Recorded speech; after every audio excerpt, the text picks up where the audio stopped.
Hello students, आज की class में हम लोग पढ़ेंगे क्लास 10th एनसीईआरटी मैथ्स प्रश्नावली 4.1।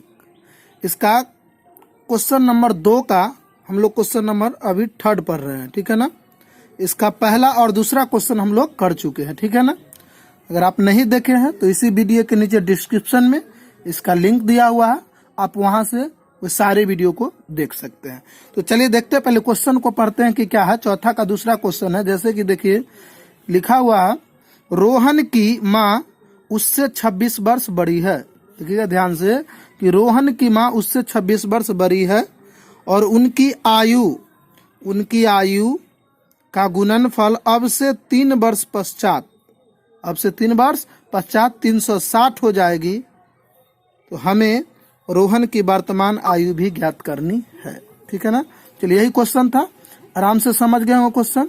देखिए क्वेश्चन नंबर 2 जो है, पूरा का पूरा क्वेश्चन जो है उसको द्विघात समीकरण के रूप में लिखना है। द्विघात समीकरण के रूप में व्यक्त कीजिए।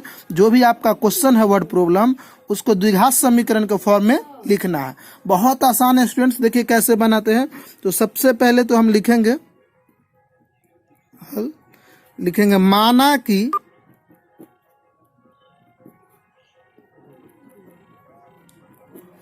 रोहन की वर्तमान आयु बराबर 100 वर्ष, ठीक है ना स्टूडेंट्स। बहुत आसान है। माना कि रोहन की वर्तमान आयु बराबर क्या मान लेंगे, 100 वर्ष, ठीक है ना। चलिए इसीलिए या तब लिख सकते हैं, तब रोहन की माँ की आयु, यानी इनका भी वर्तमान आयु हो जाएगा। तब रोहन की आयु जो हो जाएगा, रोहन की माँ की आयु, जो क्वेश्चन में लिखा हुआ है यहाँ पर ध्यान से देखेंगे कि रोहन की माँ, देखिए क्लियर दिख रहा होगा, रोहन की माँ उससे 26 वर्ष बड़ी है। यानी जितना रोहन का उम्र होगा उससे 26 ज्यादा उसकी माँ का है। तो रोहन को हमने एक्स माना है, तो उसके माँ का क्या हो जाएगा, x + 26 वर्ष। क्लियर है स्टूडेंट्स, कोई दिक्कत नहीं है। अब देखिए इसमें कहता है कि अब से 3 वर्ष पश्चात, ध्यान दीजिएगा, अब से 3 वर्ष पश्चात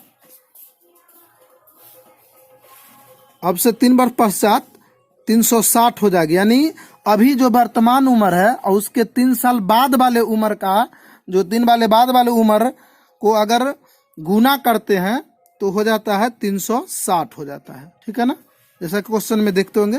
तो चलिए कुछ नहीं लिखेंगे, आराम से लिखेंगे। 3 वर्ष बाद, पश्चात मतलब बाद होता है स्टूडेंट, ठीक है ना। 3 वर्ष बाद रोहन की आयु, तो अभी रोहन की वर्तमान आयु क्या माने थे, x। तो 3 साल बाद क्या होगा स्टूडेंट्स, तो x + 3 वर्ष हो जाएगा।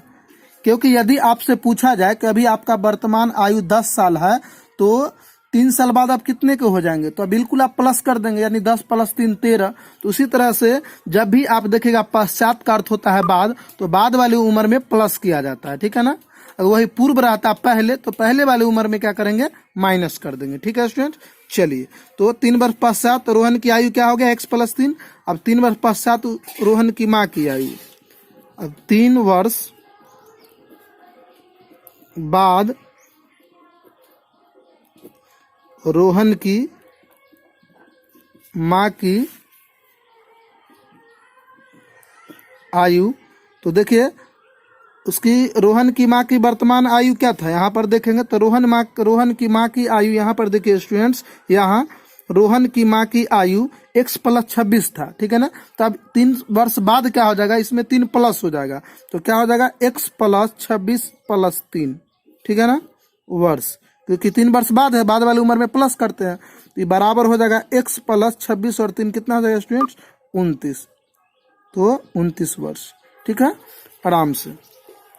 अब क्या करेंगे, इसीलिए लिखेंगे प्रश्न से, यानी कि अकॉर्डिंग टू क्वेश्चन। जब भी प्रश्न से लिखेंगे तो प्रश्न जो कहेगा वही करेंगे। तो प्रश्न कह रहा था, यहाँ पर ध्यान दीजिएगा, प्रश्न कह रहा था कि यहाँ पर देखिएगा कि उनकी आयु का गुणनफल, देखिएगा उनकी आयु का गुणनफल अब से 3 वर्ष पश्चात 360 हो जाएगी।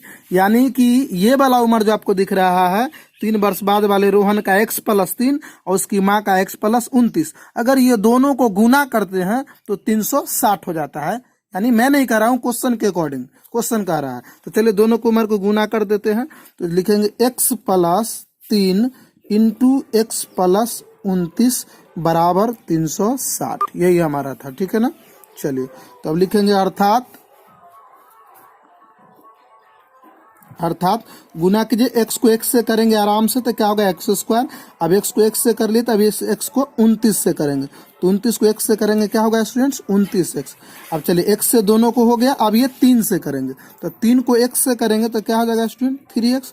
अब 3 को 29 से करेंगे तो 29 तिया कितना होता है 87, यानी 27, 2 और 3 दूनी 6 और 2 8, और बराबर क्या हो जाएगा 360। एकदम आराम से 360 कर लिए। अब क्या करेंगे, लिखेंगे अर्थात x² का x² ही रहेगा, और 29x और 3x दोनों x वाला जुड़ जाएगा, 29 और 3 कितना हो जाएगा स्टूडेंट्स 32x हो जाएगा, और प्लस 87 का 87, और ये देखिए RHS जो है यानी कि बराबर के बाहर में कितना है 360, इसको अगर अंदर लाएंगे तो हो जाएगा -360, और इस तरफ कुछ भी नहीं बच रहा है तो क्या लिख देंगे 0। समझ में आ रहा है ना स्टूडेंट्स। चलिए फिर से लिखेंगे, अर्थात क्या लिखेंगे x² + 32x, और अब देखिए प्लस 87 और -360 है तो प्लस माइनस माइनस हो जाएगा, तो चलिए माइनस कर लेते हैं। 10 में से 7 गया, यहाँ पर आ जाएगा 3, और ये हो गया 5, 5 में से 15 में से 8 गया 7, और ये 2 का 2 273 हो जाएगा, और माइनस का साइन होगा क्योंकि माइनस वाला ज़्यादा है, बराबर क्या आ गया 0। तो अब देखिए x² + 32x - 373 बराबर 0, यही जो है यह किस फॉर्म में है, देखिए यह जो है अब देखिएगा तो इस फॉर्म में है ax² + bx + c बराबर 0, इस फॉर्म में है, तो द्विघात समीकरण में है। और सारे क्वेश्चन नंबर 2 में जितना क्वेश्चन है स्टूडेंट्स सबको किस रूप में व्यक्त करना है, उसको व्यक्त करना है द्विघात समीकरण के रूप में, तो व्यक्त हो गया।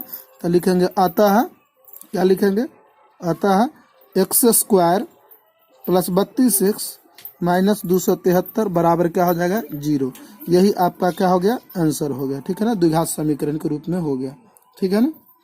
द्विघात समीकरण यहाँ भी लिख भी सकते हैं, अतः लिख दीजिए स्टूडेंट, ज़्यादा अच्छा रहेगा। द्विघात समीकरण, और ये बराबर ये लिख देना है, ठीक है ना, x² + 32x - 273 बराबर 0। चलिए क्वेश्चन में लेकिन कह रहा था कि हमें रोहन की वर्तमान आयु भी ज्ञात करनी है। देखे ना, हमें रोहन की वर्तमान आयु भी ज्ञात करनी है, लेकिन आपका जो NCERT बुक है उसके आंसर शीट में सिर्फ इतना ही तक है, क्योंकि क्वेश्चन में शुरू में ही कहता है कि निम्नलिखित को द्विघात समीकरण के रूप में व्यक्त करें, तो द्विघात समीकरण के रूप में लिख दिए, इसलिए उसकी उम्र निकालने की कोई जरूरत नहीं है। चलिए फिर मिलते हैं नेक्स्ट वीडियो में, तब तक के लिए नमस्कार।